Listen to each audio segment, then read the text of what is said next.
పూజించడం పూజారి వంతు వరమివ్వడం అన్నది దేవత ఇష్టం.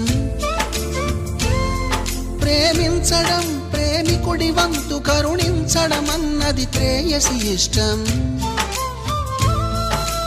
ఎందువల్ల నిన్ను ప్రేమించిందో చిన్ని మనసుకే తెలియదుగా, నిన్ను మరవడం జరగదుగా. ఎందువల్ల నువ్వు కాదన్నావో ఎదురు ప్రశ్నలే వేయనుగా, ఎదురు చూపులే ఆపనుగా.